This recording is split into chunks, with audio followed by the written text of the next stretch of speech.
Hello, नमस्कार आणि सर्वांना सर्वप्रथम श्री स्वामी समर्थ. तर कालच्या ब्लॉगमध्ये मी तुम्हाला हे रांगोळीचे साचे दाखवले होते, पण मी ते तेव्हा ओपन नव्हते केले.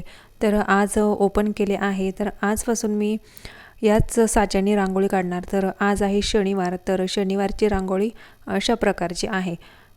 तर बघू आता कशा प्रकारे रांगोळी दिसते. आणि आजकाल बाजारामध्ये वेगवेगळे साचे आलेले आहेत, ते सुद्धा मी आणणार आहे. आणि ते साचे खूप हेल्पफुल आहेत, कारण की मग घाईघाईत आपण जर असलो ना कधी, तर मग नक्की आपण त्यांनी रांगोळी काढू शकतो. आणि उंबरठ्याच्या वरती पण आपण छानपैकी रांगोळी काढू शकतो. साच्याने छान दिसते उंबरठ्यावरती. तर या साच्याने ना मी रांगोळी काढायला घेतली.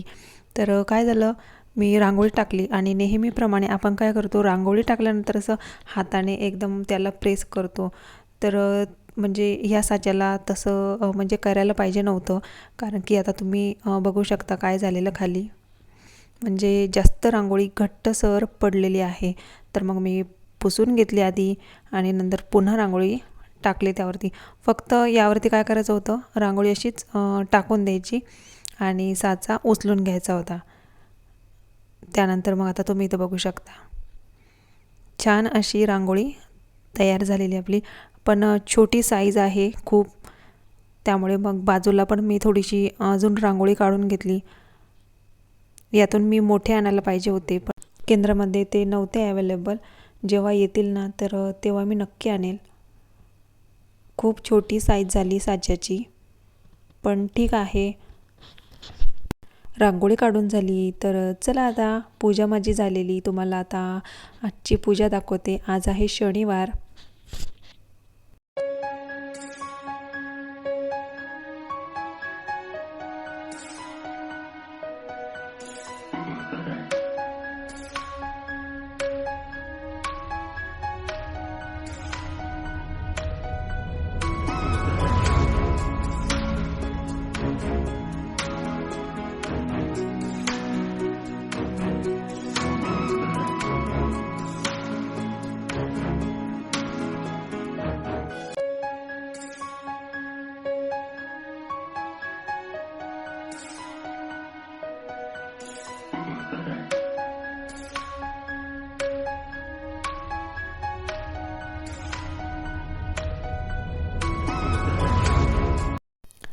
इथे आता मी देवीची आरतीसुद्धा करून घेतली.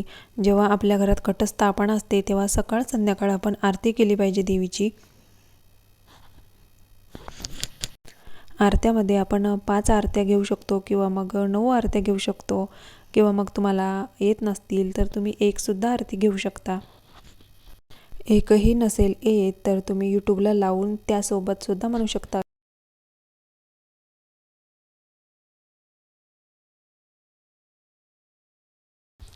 हॅलो, नमस्कार, श्री स्वामी समर्थ सर्वांना. तर आज काय सेवा केल्या किंवा मग काय फक्त पूजा मी दाखवलेली आज, कारण की रोज रोज काय तेच तेच दाखवायचं तुम्ही पण बोर व्हाल. त्याच्यामुळे मग मी काय आज केलं सेवा त्या दाखवल्या नाही, कारण की मी तुम्हाला दाखवलेल्या आहेत की नवरात्रामध्ये मी कोणकोणत्या सेवा करते. त्यानंतर मग जसं पहिल्या दिवसापासून आपण भरपूर सेवा केलेल्या आहेत देवीच्या. अखंड दिवा लावलेले आहे, दुर्गा सप्तशतीचे पाठ केलेले आहेत. त्यानंतर मग आपण कन्यापूजनसुद्धा करणार आहोत. तर त्याचप्रमाणे या सेवेला जसं महत्त्व आहे ना, तसं होमाला सुद्धा महत्त्व आहे. तुम्ही घरच्या घरी हवन करू शकता. तर घरच्या घरी आपण हवन कसं करायचं, तर ते मी तुम्हाला थोडक्यात सांगते. मंदिरात जसं हवन करतात तशा प्रकारे आपण घरी करू शकत नाही. तर मग आपल्याला मग कसं करायचं, एक हवन कुंड मिळतं बाजारामध्ये, तर ते तुम्ही आणू शकता. किंवा मग घरच्या घरी कसं हवन करायचं आहे आपल्याला, ते मी तुम्हाला सांगते. तुम्हाला आपलं जे तामण राहतं तांब्याचं, त्यात तुम्ही हवन करू शकता. किंवा मग मातीचे सुद्धा भांडी मिळतात, त्यातसुद्धा तुम्ही हवन करू शकता. किंवा मग आपल्याकडे तामण असतात घरामध्ये, ते सुद्धा तुम्ही वापरू शकता. तर हवन कसं करायचं आहे ते मी तुम्हाला सांगते. आपल्याला घरीच साहित्य हवनाचं तयार करायचं आहे, किंवा मग तुम्ही बाजारातून सुद्धा आणू शकता. केंद्रामध्ये हवनासाठी साहित्य मिळतं, ते तुम्ही आणू शकता. जास्तीत जास्त 20 ते 30 रुपयात ते मिळतं आणि आपण घरी पण करू शकतो. तर आपल्याला घरी कशा पद्धतीने तयार करायचं आहे ते मी तुम्हाला सांगते. तुम्हाला वडाच्या किंवा मग पिंपळाच्या किंवा मग आंब्याच्या वाळलेल्या ज्या काड्या असतात ना, तुम्हाला आणायच्या आहे हवनासाठी. नंतर गहू, पांढरे तीळ, जवस, तांदूळ एवढं आपल्याला साहित्य घ्यायचं आहे. आणि शुद्ध गाईचं तूप घ्यायचं आहे. आणि नैवेद्यासाठी आपल्याला खीरसुद्धा करायची आहे, कारण की खिरीची आहुती आपल्याला द्यायची असते देवीसाठी. तर हे साहित्य मी तुम्हाला सांगितलं की साहित्य काय काय लागतं. हे जिथे आपली घटस्थापना केलेली आहे त्यासमोरच आपल्याला हवन करायचं आहे. तर ते कशा प्रकारे करायचं आहे, तुम्ही खाली पाट ठेवा, पाटावरती एखादं स्टँड ठेवा, कारण की जेव्हा आपण हवन करतो ना तर ते तामण गरम होऊ शकतं, त्यामुळे मग पाट जळू पण शकतो. त्यामुळे त्याच्यासाठी आपल्याला काहीतरी स्टँड ठेवायचं, त्यावरती आपल्याला तामण ठेवायचं आहे. आणि जे काही साहित्य आपल्याला लागणार आहे ते आपण तिथे घेऊन बसायचं, कारण की मग आपल्याला उठायचं काम नाही पडणार.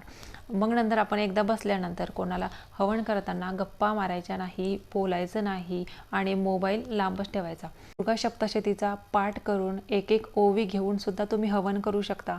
किंवा मग तुम्हाला तेवढं जमणार नाही तर तुम्ही मग काय करायचं, ओम ऐं ह्रीं क्लीं चामुंडाई ह्या मंत्राचा जप करून सुद्धा तुम्ही हवन करू शकता.